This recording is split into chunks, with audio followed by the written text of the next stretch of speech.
From a V-flat, we're now moving into a silver bounce. So in just looking at this modifier, what kind of light quality can we predict from this kind of modifier? Well, we know that it's going to be fairly large in relation to the distance from the subject, okay? So if we have it close, it's large. If we have it further away, it's going to be smaller, which is going to determine whether it's soft or whether it's hard. But one thing that we know for certain is that this is going to create a more specular light, a more contrasty with brighter highlights and darker shadows than a white or a matte surface, because this is reflective, it's silver, which is going to be fantastic for certain types of effects or when we simply need a stronger and more powerful light. So this will send back more light than a white, and that light that it sends back is going to be more specular. Okay, let's show you exactly the type of situations that are awesome to use a silver in. Well, the first situation is fitness. We did a set of fitness shots, one with Brandon, we did another set with Jeremiah and Levi, which we'll be showing you later on. For those type of shots, we want that harder edge. We want a more defined look. And you're gonna see as we go and we shape that light, it works incredibly well with fitness because you're trying to create and really exaggerate muscle definition. So that edge, that hard look is fantastic when you're going for a very dramatic type shot. Scene number two is the silver is fantastic for an outdoor scene like this, where when we're shooting Yoko, we're trying to get color in the sky. We're trying to make the sky underexposed a little bit so we have detail there. Otherwise, if we expose for just skin, everything kind of blows out and we lose that. So when we simply need to create a lot of light in situations like where we're outdoors and we need to overpower the sun a little bit, that's where a silver is again going to come in handy. Now, in the last video, we were basically bouncing our flash directly into a large V-flat. For that, you're going to control basically the size of how much light goes into that V-flat with simply your zoom, okay? Because generally you're going to be close to that close to that V-flat. So if I want to use the entire V-flat, I would simply just zoom out to, like, say 24 millimeters, and that way the flash is going to open up wide and hit the entire V-flat and then go back onto the subject. If I wanted to use less of that V-flat, then I would end up zooming in, okay, to say 105 millimeters or whatever amount in between that you find appropriate. Once again, you're using that little testing button on your camera to basically give you a sort of modeling light to see where that light is hitting on the reflector as well as on your model. Okay, but what if now we're bouncing off of smaller surfaces and now I need to control my light just a little bit more? Well, remember in the previous chapter, when we wanted to pin the light, we wanted to focus the light on one area, what do we use? We use either a grid or a snoot. Generally in this type of tutorial, with bouncing off of on-camera flash off of a reflector, we're not going to bounce so far that we would need a snoot. Okay, if you're bouncing that far, it becomes very difficult to use this as a technique. Usually our bounce is at most 5 to 10 feet away from the camera. And for that, we can use simply a grid. So if I want to prevent light from spilling and from hitting other things in my background, like for example, if I have the silver right here, but then there's a white wall behind it, but I don't want to use that white wall. I don't want any light hitting that. I put a grid on. I'd use my zoom, put the grid on, and now my light becomes very focused on whatever area that I'm shooting in. Okay, and even from the camera, when you guys look at this, you probably aren't seeing nearly as much light spilling towards you as you were just a minute ago when I didn't have the grid on. So now we're using grids and we're using snoots to control light direction into the types of bounces, the types of modifiers that we're using. All right, so with the gear list, we use, any one of these is totally fine. Again, you don't need to have all this gear, just have something from there. So we use both Westcott and the Photo-Dio. The Westcott 5-in-1 40-inch version is gonna be $40. The Photo-Dio 40 by 60 5-in-1 is 30, and the Photo-Dio 48 by 7.2 5-in-1 is 60. Again, if you buy it with the stand, I think it's like $80 and it comes with the reflector too. So it's a good deal if you get it, if you need a stand. If not, you can go with either or. I kind of like to have both, just depending on the use and everything. They kind of just modify a little bit differently, so they're nice. And they're cheap. Reflectors are so cheap and you can always use them. They're great. So with the ND filter, for this bottom shot, because we are shooting outdoors and it's noonday sun and we're shooting at a fairly low aperture, we're actually using the 24mm prime for the bottom shots.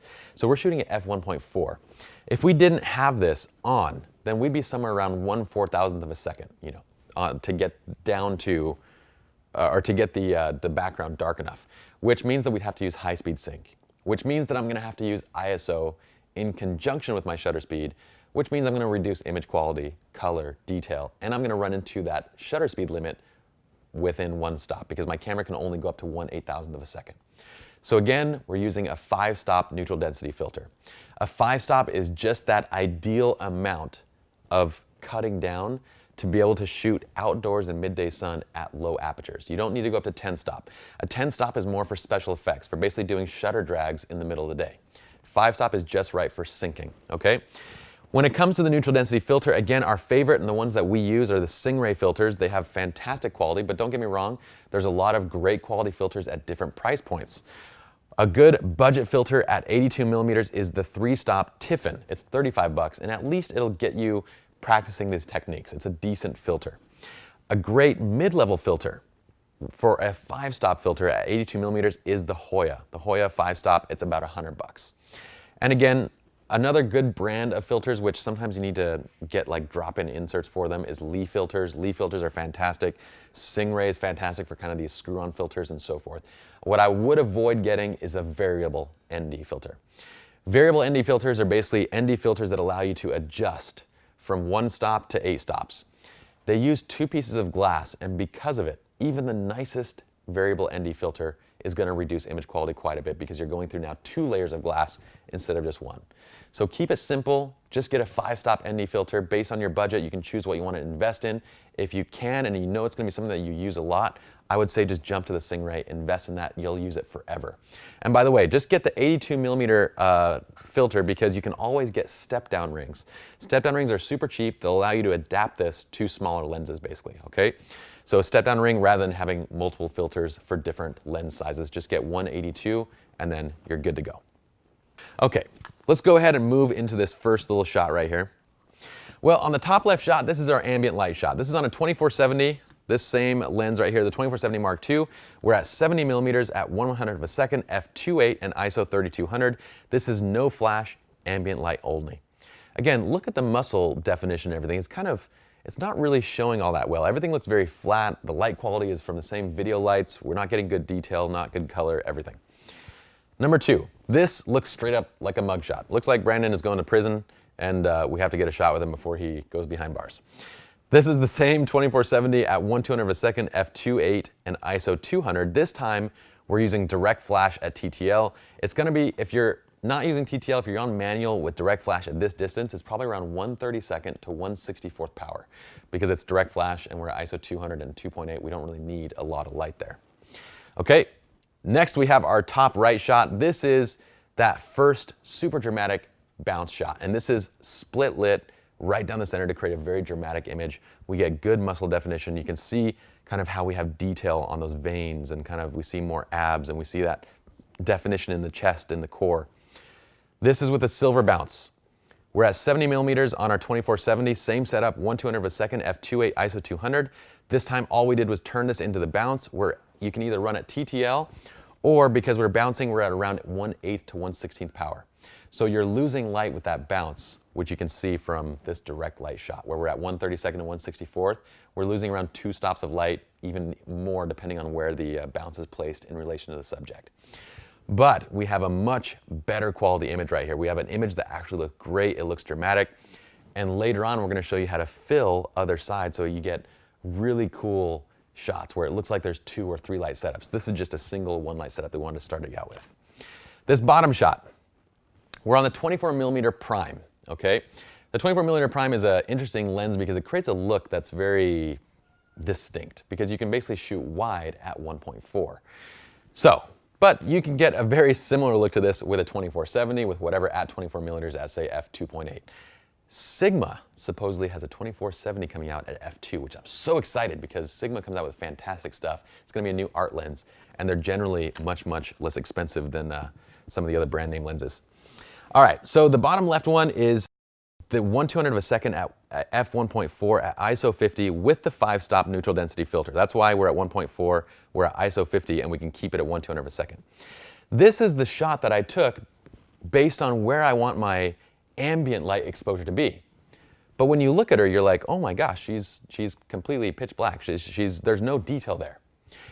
Okay, so I made a little adjustment. I took her up about 5 stops-ish. I went to 1/200 of a second at f1.4 and ISO 400. So we went from ISO 50 to 100, 200, and then 400. That's actually 3 stops. And then I think we actually brightened this up a little bit in post as well, because it wasn't as, I think we did a little bit of post brightening too, to get it exposed correctly for her skin. So we're probably around 4 stops above where we're at here, 3 to 4 stops.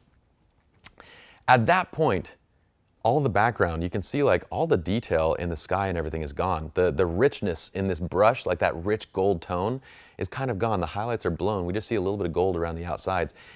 And this shot is okay. That's why I have a check mark next to this. This one is X'd out. These are X'd out because these just don't look good. But this shot's actually okay. If what you want is that natural light look and you want the background to be blown out and stuff, that's a style in and of itself. So that's totally acceptable. So if I want that more dramatic look, I simply bring my exposure back to the first image. We go back to the first image where we're at 1/200 of a second, f1.4, ISO 50 with our 5-stop neutral density filter. I power up to full power on my flash. And then I'm simply bouncing directly into a silver that's off to camera left, and that goes directly into her face. Now again, depending on the distance of that silver, you may choose to use a snoot, or you may just simply leave it bearable. Now generally for this type of a shot, I don't need to use a grid because I'm not too worried about it splashing anywhere else. It can hit other areas and it's not gonna come back and interfere with my shot. Whereas if I'm indoors in a studio, I don't want it to bounce anywhere but my light modifiers because otherwise it's gonna affect my shot. So what I would probably do is just zoom into 105 millimeters on this, go 1/1, bounce right into that reflector, aim the reflector right into her, and we get this shot right here. We have this beautiful, dramatic looking shot where we have all the colors in the background. We haven't had anything blown out except for the sun at the very top of the frame, which looks really nice. And we get our beautiful model, Yoko, there. From there, we took a few different shots, and all of them I really dug. We did some sitting, some standing, and so forth. And we'll talk about those more later on. Tip number one is to use that silver for a stronger and more specular light as well as a harder edge. So when you need it for stylistic purposes or when you need it for simply more light. This is stylistic. This is just because we need lots of light. Okay. Number 2, the larger the reflector, the more light you have and the easier it is to bounce. So for example, we talked about using the Westcott 40-inch 5-in-1. The Photo Dio is a 40x60, which when held kind of in that tall portrait aspect ratio type vertically, basically, it gives you a little bit more room to work with, which means if it can catch more light from the flash, it's also reflecting a little bit more light. Okay? Number 3, when indoors, aim your reflector at the light via the flash test button, which we covered. And number 4, when outdoors, aim your reflector at the light by imagining it's a mirror. Again, with the V-flat, these things were very simple. We didn't have to worry about that, and that's why we started with a V-flat. When you're with a reflector, it gets a little bit difficult to kind of put those things into place. Once you get used to it, it's actually pretty simple. But when you put that reflector in place, the easiest thing to remember is, let's say your assistant's holding a reflector and the model is right there in front of you and the reflector's off to the side. All you need to remember is to imagine the reflector is a mirror, okay? And you look towards the reflector, and if you can imagine seeing the reflection of that person in this mirror, then it's angled correctly. If you look at the reflector and the reflector is pointing straight at you, well, if that was a mirror, all you would see is yourself. So when you bounce into that, it's just going to come straight back at you. If it's pointed away and you look at the reflector and it's kind of like off to the side, then you know it's not getting the model. So that's the easiest way to remember, is just to imagine it's a mirror and look straight through that to see, can you see the model basically on that angle, okay? You'll get very used to this once you do it a couple times, so just give it a try.